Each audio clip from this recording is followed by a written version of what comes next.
بسم اللہ الرحمن الرحیم۔ دوستو، اگر آپ اپنا ذاتی گھر بنانا چاہتے ہیں، آپ کے پاس پیسے نہیں ہیں، تو آپ اخوت فاؤنڈیشن سے اسلامی طریقے کے مطابق 5 لاکھ روپے کا قرضہ حاصل کر سکتے ہیں۔ آپ نے اس قرضے کو 5 سال کے اندر اندر ماہانہ قسط کے ساتھ واپس کرنا ہوگا۔ ماہانہ قسط آپ نے 10,000 روپیہ ادا کرنی ہوگی۔ اس ویڈیو کے اندر میں آپ کو ڈیٹیل کے ساتھ بتاؤں گا آپ نے قرضے کے لیے درخواست کیسے جمع کروانی ہے، کون سی 5 سے 6 شرطیں ہیں جن کو آپ نے پورا کرنا ہے تو آپ کو فوری طور پہ قرضہ مل جائے گا۔ تمام تر تفصیلات سٹیپ بائی سٹیپ اس ویڈیو کے اندر آپ کو بتائی جائے گی۔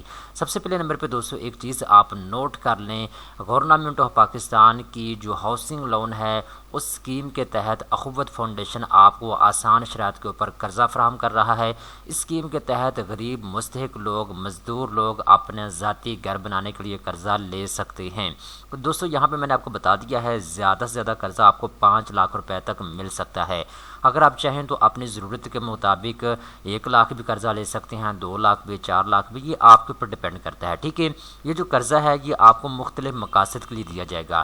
مثال کے طور پہ اگر آپ اپنے گھر کا واش روم بنانا چاہتے ہیں تو اس کے لیے آپ قرضہ لے سکتے ہیں 1.5 لاکھ یا 2 لاکھ، جتنا آپ کی ضرورت ہے۔ ٹھیک ہے، اس کے علاوہ اگر آپ کے گھر کی چھت گر چکی ہے، آپ اپنے گھر کی چھت ڈالنا چاہتے ہیں تو اس کے لیے آپ قرضہ لے سکتے ہیں۔ اس کے علاوہ اگر آپ کے گھر کا دروازہ ٹھیک نہیں ہے تو آپ اپنا گھر کا دروازہ نیا لگوانے کے لیے قرضہ لے سکتے ہیں۔ اس کے علاوہ اگر آپ کا مکان جو ہے وہ ڈیمیج ہو چکا ہے، آپ اس کو ریپیئر کرنا چاہتے ہیں تو اس کے لیے آپ قرضہ لے سکتے ہیں۔ اس کے علاوہ اگر آپ کے گھر کی دیوار جو ہے وہ گر چکی ہے، آپ ایمرجنسی بنیادوں پر قرضہ لے سکتے ہیں۔ ٹھیک ہے، تو یہ آپ نے دیکھنا ہے آپ کو کتنا قرضہ چاہیے اور کس مقصد کے لیے چاہیے۔ آپ نے اخوت کے پاس آنا ہے اور آپ نے ان کو بتانا ہے جی مجھے اتنے قرضے کی ضرورت ہے، میں یہ کام کرنا چاہتا ہوں۔ ٹھیک ہے، اس کے علاوہ اگر آپ نیا گھر بنانا جا رہے ہیں، اس کے لیے آپ کو پیسے کی ضرورت ہے تو آپ نیا گھر بنانے کے لیے بھی قرضہ لے سکتے ہیں۔ اب یہ جو قرضہ ہے اگر آپ نے قرضہ لینا ہے تو اس کے لیے چند ایک شرائط و ضوابط ہیں اخوت فاؤنڈیشن کی، آپ نے ان کو پورا کرنا ہوگا۔ نمبر 1 پہ شرط یہ ہے کہ آپ کا شناختی کارڈ بنا ہوا ہونا چاہیے، یعنی آپ کی ایج 18 سال سے ابو ہونی چاہیے۔ اس کے بعد میکسیمم آپ کی زیادہ سے زیادہ ایج 60 سال تک ہونی چاہیے۔ ٹھیک ہے، اس کے بعد یہاں پہ انہوں نے بتا دیا ہے جس گھر کے لیے آپ قرضہ لینے چاہ رہے ہیں وہ آپ کا ذاتی گھر ہونا چاہیے۔ ٹھیک ہے، یا پھر آپ کے پاس ذاتی پلاٹ ہے، آپ اس کے اوپر گھر بنانا چاہتے ہیں تو یہ آپشن بھی ٹھیک ہے۔ ٹھیک ہے، اس کے بعد نیچے آتے ہیں تو یہاں پہ انہوں نے تفصیل کے ساتھ بتا دیا ہے اگر آپ کا 5 مرلے کا گھر ہے اس کے لیے آپ قرضہ لے سکتے ہیں۔ ٹھیک ہے، اس کے علاوہ جی نیچے آتے ہیں تو یہاں پہ انہوں نے بتا دیا ہے جو منتھلی انکم ہے آپ کے گھر کی وہ کم از کم جو ہے 60,000 روپے تک جو ہے اس سے زیادہ نہیں ہونی چاہیے۔ ٹھیک ہے، یعنی اگر آپ کے گھر کے کمانے والے ٹوٹل 60,000 روپے ماہانہ کما لیتے ہیں یا اس کے قریب قریب کما لیتے ہیں تو پھر جو ہے آپ جو ہے قرضے کے لیے اپلائی کر سکتے ہیں۔ مطلب یہ کہنے کا ہے اگر آپ کے گھر کی ٹوٹل آمدن 60,000 روپے سے زیادہ ہے تو پھر آپ قرضے کے لیے اپلائی نہیں کر سکتے۔ اگر آپ گھر کی جو آپ کی آمدن ہے وہ 60,000 روپے تک ہے یا اس سے نیچے ہے تو پھر آپ گھر کے لیے قرضہ جو ہے وہ لے سکتے ہیں۔ بالکل جو مزدور ٹائپ لوگ ہوتے ہیں، جو غریب لوگ ہوتے ہیں، بیسیکلی ان لوگوں کے لیے یہ قرضہ اسکیم جو ہے وہ متعارف کروائی گئی ہے۔ اس کے بعد نیچے آتے ہیں تو یہاں پہ انہوں نے بتا دیا ہے اگر آپ ایسے ایریے میں رہتے ہیں جہاں پہ اخوت فاؤنڈیشن کے دفاتر موجود ہیں، اخوت فاؤنڈیشن کا آپریشنل ایریا ہے، تو پھر آپ قرضہ اسکیم کے لیے اپلائی کر سکتے ہیں اخوت فاؤنڈیشن کے دفتر میں آ کے۔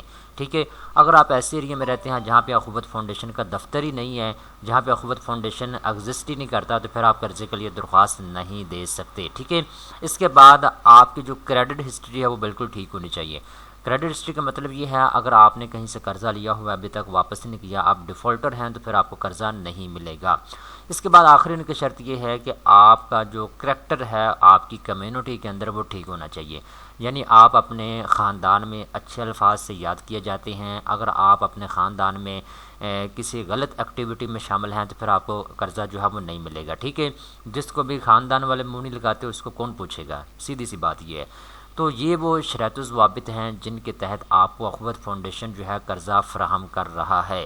ابھی چند ہی دن پہلے میرے ایک دوست نے قرضہ اپلائی کیا ہے گھر بنانے کے لیے، تو اس نے 3 لاکھ روپے تک کا قرضہ جو ہے اخوت فاؤنڈیشن سے اپلائی کیا ہے۔ ٹھیک ہے، تو ابھی اپلائی کرنے کا طریقہ کار یہ ہے، میں آپ کو بتا دیتا ہوں۔ آپ نے اخوت فاؤنڈیشن کی ویب سائٹ کے اوپر آنا ہے اور یہاں پہ آپ کو کانٹیکٹ کا نمبر دیا گیا ہے، کانٹیکٹ کا آپشن یہاں پہ آپ کو دیا گیا ہے، یہاں پہ برانچ نیٹ ورک کا آپشن یہاں پہ اویلیبل ہے۔ ٹھیک ہے، تو جیسے ہی برانچ نیٹ ورک کے اوپر آئیں گے تو پورے پاکستان کے اندر جتنے بھی اخوت فاؤنڈیشن کے دفاتر موجود ہیں ان تمام دفاتر کے مکمل ایڈریس یہاں پہ آپ کو دے دیے گئے ہیں، کس صوبے کے اندر ان کی برانچ ہے، کون سے شہر کے اندر برانچ ہے، برانچ کا جو منیجر ہے اس کا نام کیا ہے، اور فون نمبر کیا ہے، ای میل ایڈریس کیا ہے، یہ ساری تفصیلات یہاں پہ انہوں نے دے رکھی ہے، ٹھیک ہے۔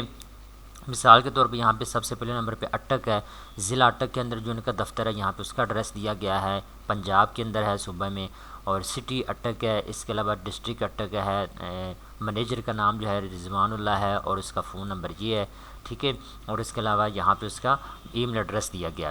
اس طریقے کے ساتھ یہ تمام صوبہ پنجاب، صوبہ سندھ، بلوچستان، KPK، اسلام آباد، آزاد کشمیر، جتنے بھی ان کے پورے پاکستان میں اخوت فاؤنڈیشن کے دفتر ہیں، تمام دفتر جو ہے ان کے فون نمبر، کہاں پہ ان کا دفتر موجود ہے، اس کا مکمل ایڈریس، منیجر کا نام، یہ ساری تفصیلات یہاں پہ دے دی گئی ہے، آپ ان کی ویب سائٹ کے اوپر آ کے چیک کر سکتے ہیں۔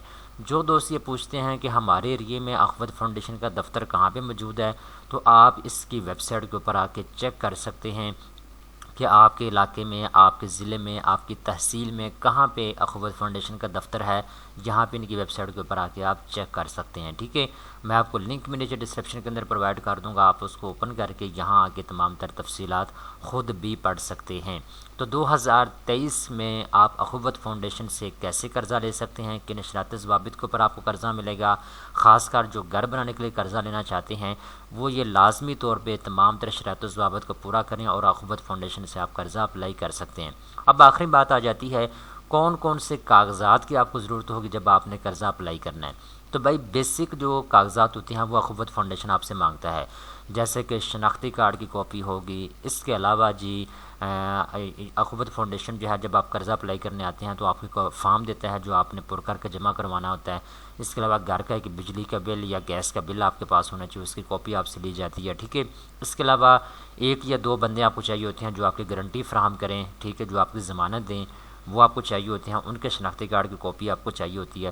اس طرح بیسک جو کاغذات ہوتے ہیں قرضہ لینے کے لیے وہ آپ سے مانگے جاتے ہیں، ٹھیک ہے۔ تو امید کرتا ہوں ڈیٹیل کے ساتھ میں نے آپ کو بتا دیا ہے۔ اگر آپ اس ٹائپ کی مزید اچھی معلومات حاصل کرنا چاہتے ہیں تو چینل کو فوری طور پہ سبسکرائب کر لیں۔